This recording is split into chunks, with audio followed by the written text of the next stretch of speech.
इसका मतलब है एक ही टाइप की फसल उगाना एक बड़े एरिया में। मोनोकल्चर एक तरह से फूड की फैक्ट्री जैसा है। इसमें इन मशीन्स यूज करना और जल्दी हार्वेस्ट करना आसान होता है, लेकिन ये एनवायरनमेंट के लिए बुरा हो सकता है। अब इमेजिन करो एक ऐसा खेत जहां मक्का, बीन्स और स्क्वाश सब एक साथ उग रहे हैं। ये है पॉलीकल्चर। इसका मतलब है अलग अलग टाइप की फसलें उगाना एक ही खेत में। पॉलीकल्चर एक गार्डन की तरह है। इसमें थोड़ी ज्यादा केयर करनी पड़ती है, लेकिन यह मिट्टी के लिए अच्छा है और प्लांट्स को पेस्ट से भी बचाता है। पॉलीकल्चर का एक और फायदा यह है कि यह बायोडायवर्सिटी को बढ़ाता है। जब अलग अलग प्लांट्स एक साथ उगते हैं तो वो एक दूसरे की मदद करते हैं। जैसे बीन्स मिट्टी में नाइट्रोजन ऐड करते हैं, जो मक्का और स्क्वाश के लिए बेनिफिशियल होता है। इस तरह से पॉलीकल्चर सस्टेनेबल फार्मिंग का एक इंपॉर्टेंट हिस्सा बन जाता है।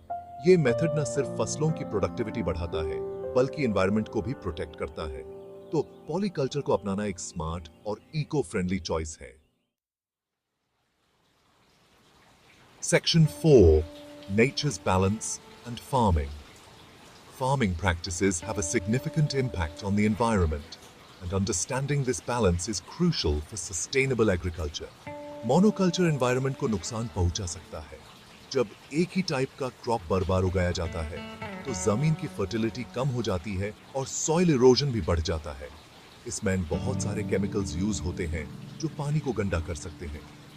ये केमिकल्स न सिर्फ पानी को बल्कि जमीन को भी खराब करते हैं, जिससे फ्यूचर क्रॉप्स पे भी असर पड़ता है।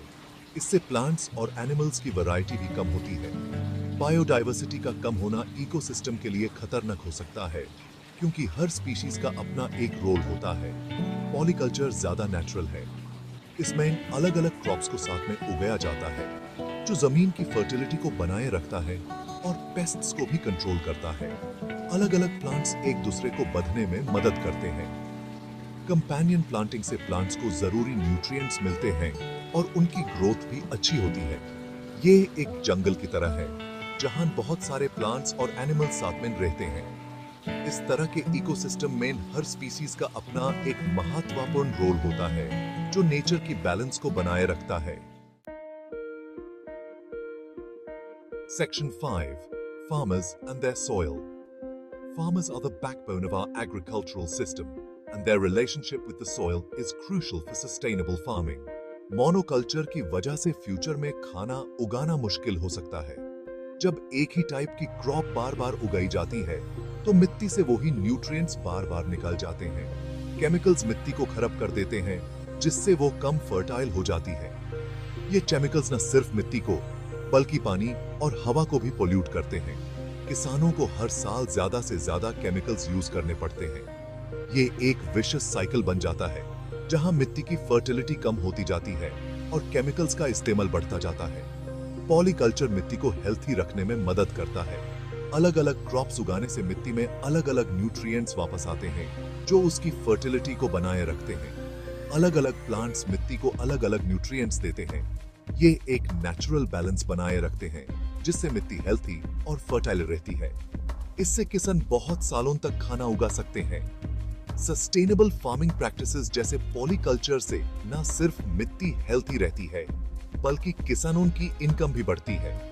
ये एक विन विन सिचुएशन है। Section 6: Harvest Time. Yields and the Future.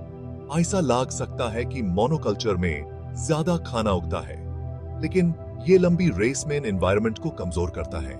Polyculture हमारे प्लेनेट को बचाता है और किसानों की मदद करता है। हेल्थी फ्यूचर के लिए ये खाना उगाने का बेहतर तरीका है।